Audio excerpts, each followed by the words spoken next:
Hey guys, Prowl 1701 here, and today we're going to be reviewing episode 2 of Planet of the Giants.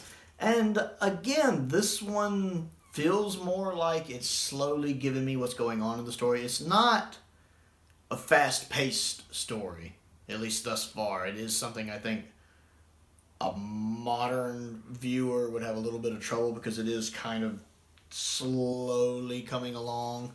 I like a lot of the stuff going on in it. I love the sets. The sets where it looks like they really are these 1-inch tall people just in these giant areas. Like, the briefcase set looks pretty good, but I really like the pipe set. When the Doctor and Susan are talking about going up the pipe, I really thought that set looked really good. And then my personal favorite was the sink, when the Doctor and Susan are standing there at the drain of the sink. That looks really good. The drain looks nice and reflective and metallic like a real drain. Every time I'm seeing that shot, I'm totally buying it. I'm totally believing that they're only this tall in a regular kitchen sink. It looks really good with the little plug next to them. Really good set design. That was probably my favorite part of the story. The actors tend to do a good job, the main cast and the two guest actors here, the Doctor and the guy who killed the other guy in episode 1. I think everyone's doing a good job there with their performances. I like the Doctor in this because he seems one of those guys who has good intentions, but it's kind of leading him down a bad road because, I mean, he wants to kind of cure world hunger, which is a noble goal, but this really does seem like a road to hell paved with good intentions kind of thing because he's letting himself be complicit in this murder because he believes the ends justifies the means. And, I mean, how many villains in fiction and fact have started because of this, because they have good intentions and they just slowly go down this dark road and become Darth Vader, basically. So I'm interested to see where that's going to go in episode 3. My biggest issue with the story is some of the stuff done with Barbara, which Jacqueline's performance is great, but some of the writing decisions, because they make her more 60s damsel in distress here, then that I don't think fits Barbara's character, like when she suddenly just trips and falls and hurts her ankle.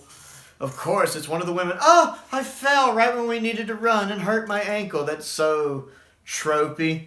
And of course, that's what causes them to get split up, the Doctor and Susan and Ian and Barbara to get split up from each other, because plot needed that to happen. So of course it's Barbara hurting her ankle. Why couldn't it have been Ian hurting his ankle? That would have been a nice change of pace. And I'm sitting here going, and she's probably in heels. I can't tell. She's probably in some kind of elevated heels. I don't understand what it is with women and that. Women have got to learn you can hurt your ankles wearing heels. Don't wear heels. You don't see men wearing heels, usually. Heels are bad. Don't wear them. We've got to do some running? Where are my 17-inch heels? Bring them here. Heels are bad. Do not wear heels. That's a real-life fact. Don't wear heels. So I don't like that. And then when she faints after seeing the giant fly, or I guess turd, it looks like a giant fly. When she turns around and sees the fly and she just kind of passes out onto the ground, that doesn't seem like a very Barbara thing to do. So I didn't really like that. And I don't like that she's not telling Ian that she handled the kind of seed and might have gotten some of the insecticide on her hand. Because she's obviously getting scared about it. And you figure she would open up to Ian about it, so I'm kind of surprised she's not telling him yet. And I kind of figured Ian would catch on. She's obviously petrified about something doing with the seed. I'm surprised he's not like, Barbara, you didn't touch any of that, did you? I feel like that's a little slow on his end. It's kind of obvious. But, plot. I did like the fly. I thought it was realized pretty well on the screen. I thought that was pretty neat. So it's neat to see the story advancing along kind of how it is. Again, it's not a fast-paced story, and the way it was originally written, episode 2 was only supposed to be the halfway point, basically, or the end of episode 2. You're only supposed to be halfway through the story. I know the final episode, episode 3, it was originally 2 separate episodes that got edited together. So I expect a lot of stuff to happen in the final episode, in episode 3, since it is 2 episodes pushed together and made into one episode, edited into one episode. I expect a lot to be going on, and I think I'll probably enjoy that. But I enjoyed episode 2, minus the criticisms I've already discussed. It's just kind of one of those, okay, interesting, cool. I'm kind of ready to move on to the last episode at this point, which I'll probably watch later tonight. But, yeah, pretty much my thoughts on episode 2, really. It's not really a big thing to do an analysis of. I absolutely love the set design. They look phenomenal. So that's my thoughts on that. I'd like to know what you think of the second episode of Planet of the Giants, or what you think of Planet of the Giants. So comment down below and let me know that. Other things to do while I have you here. Click the like button, click the subscribe button, click the bell for notifications so you never miss out on another video if you enjoyed this video and want to see more of my stuff.